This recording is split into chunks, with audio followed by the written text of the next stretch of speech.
Hello guys and welcome back to another deck preview here by Double Sleeve. Today we're going over starter deck Eustace Captain Kidd, which you will be able to buy as of December, which also coincides with the release of Romance Dawn Set 1 for the One Piece trading card game.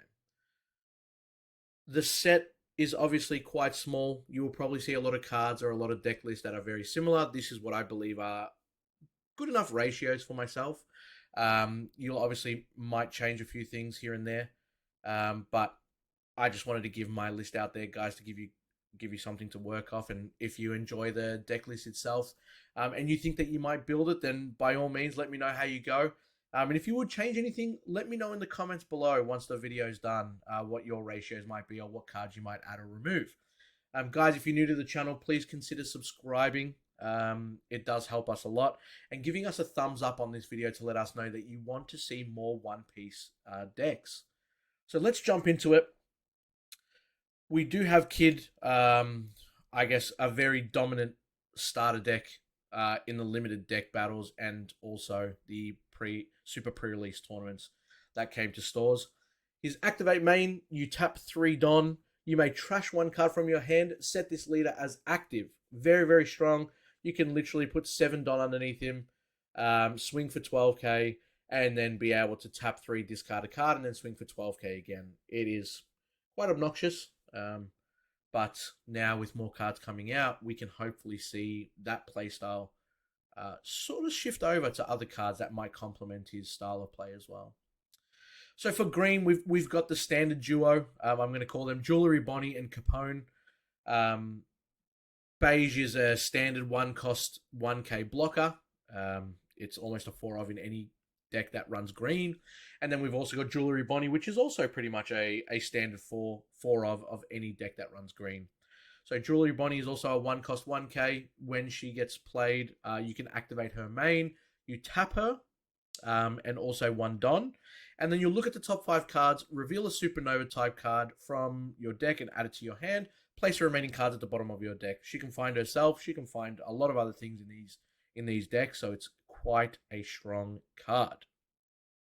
And if your opponent doesn't swing into her, you can just continue to use this effect going forward. We've got 4 Kazuki here as well.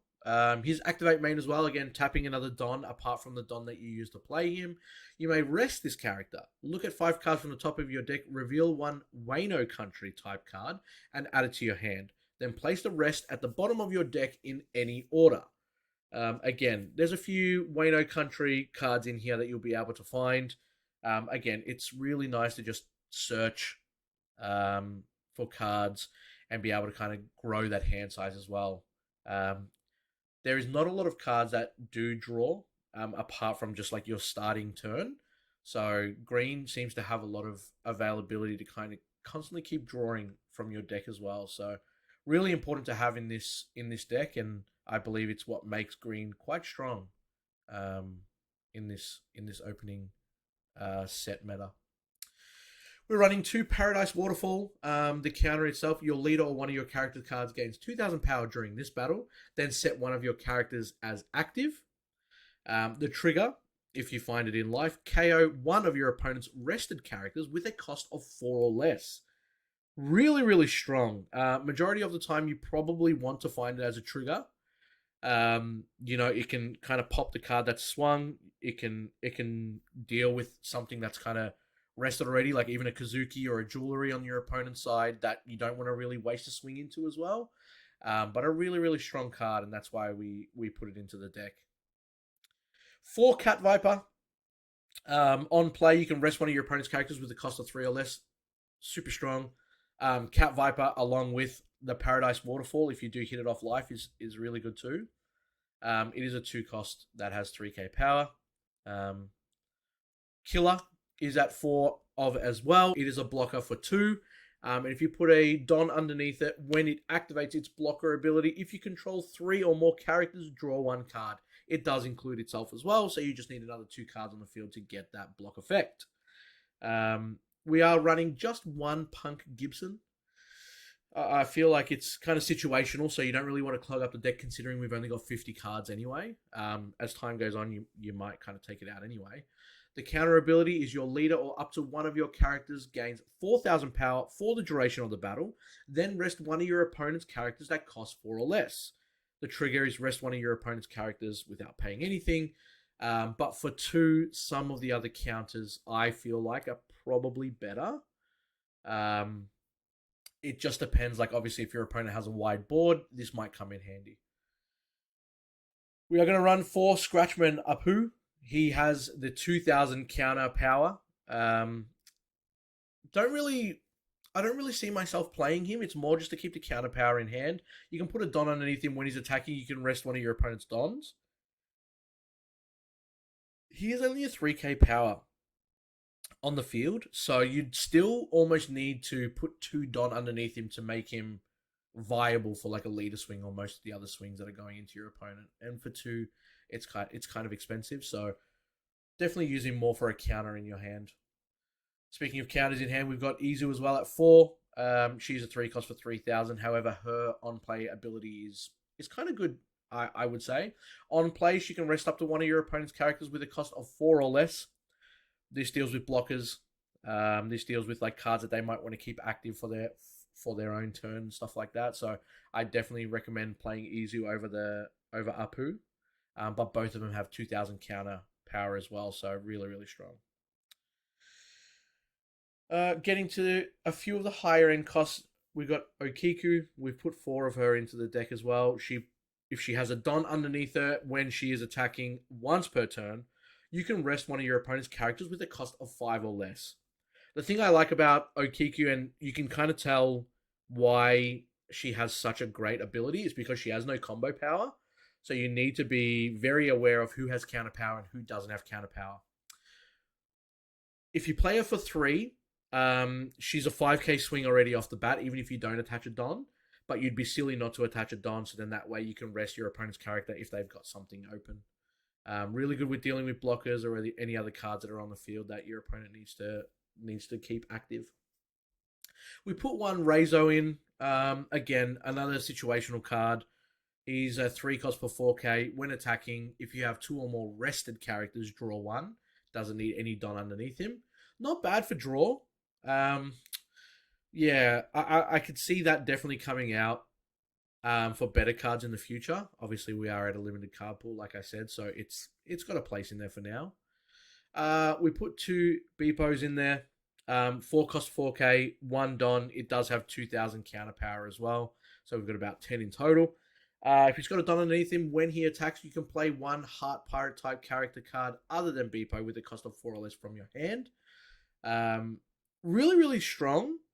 It is a 4 cost, and we don't really run. I didn't really run many 4 costs in this deck. I mean, you can play Izu from it, you can play Okiku from it, you can even play Reizo from it. Again, situational. I can definitely see this staying in or adding more copies in the deck once there are more Heart Pirates with a cost of 4 or less in future sets, I hope. We've got 4 Basil Hawkins from the starter deck. People will probably be very aware of him and what he does. He's a 5 cost for 6k. You put a Don underneath him, and once per turn on your turn, if this character battles your opponent's character, set this card to active. He'll be able to swing. If they block, he'll be able to untap himself again and he gets another swing. Also really good with dealing with the board presence too. He's going to be 7k. He'll be able to swing twice if you swing into a battle card first, then you can go into leader afterwards. Really good to take care of your opponent's board.